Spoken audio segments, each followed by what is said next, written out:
What was your, as the term has become very popular now, your orange pill moment story? You know, that moment where the light bulb goes on and suddenly fiat feels like monopoly money and everything you thought was true is not, and Bitcoin is the way, the truth, and the light. Like, how were you initially introduced to it?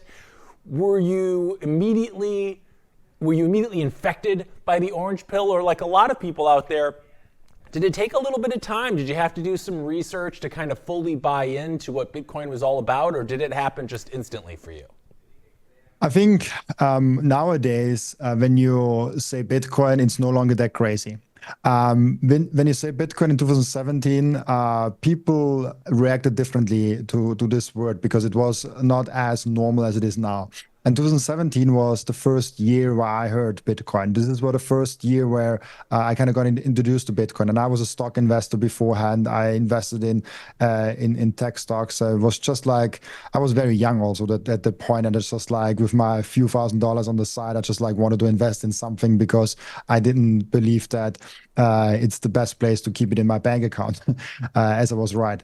And Yeah. I didn't have a really good plan of like what I do in the stock market, but it did great because it was a period where like everything went up.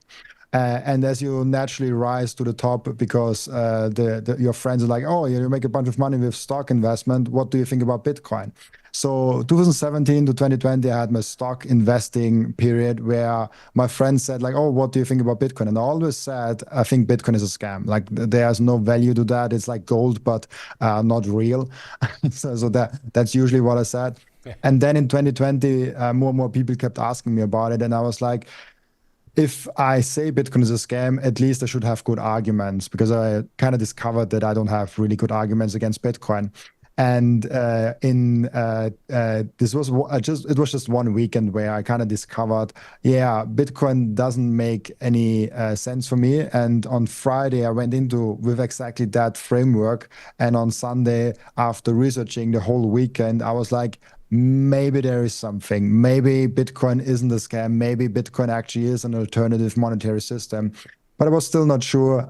So this was kind of not a light bulb moment or like not something huge. It was just like getting me over the edge of maybe there's something more to Bitcoin. It was also about the same time where Saylor came in 2020.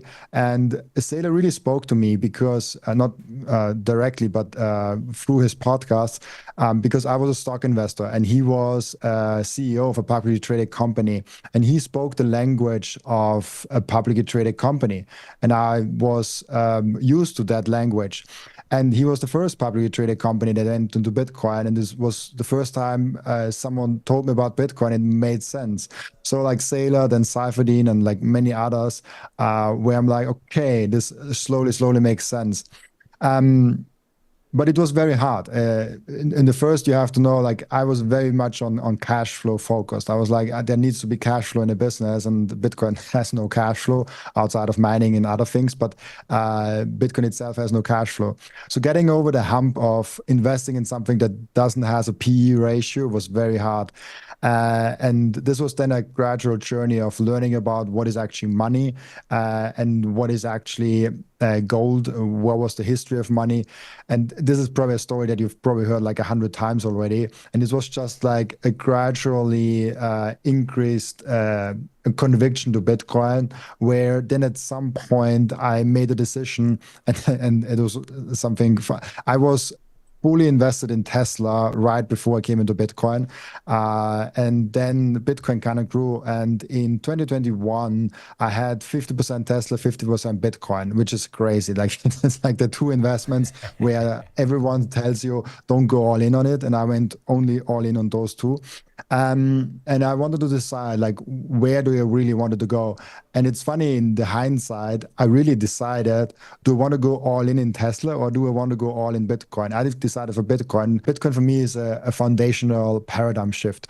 What I mean by that is there are products, there are services, and there are protocols, and there are foundational inventions, and they are oftentimes confused. For example, a company is Tesla. The product is yeah, like Tesla Model 3, for example, and then the foundational invention that changes everything is the wheel. that kind of drives the Tesla, like the tire, the wheels on the Tesla. That's the foundational thing that never changed in the last thousands of years. And we have and you can debate on like where is the line between a protocol layer and a foundational invention. For example, the TCP/IP protocol. You can call it a protocol, but you could also make the argument this enabled everything that came with Facebook, Google, and co. And so it is a kind of a foundational layer to the internet. For me, where you cannot argue are fire, the wheel, and things like that. And for me, Bitcoin, so crazy that it might sound, for me, this is the moment where there's a foundational invention that changes the course of history. I say that it's the fork in the road of human civilization.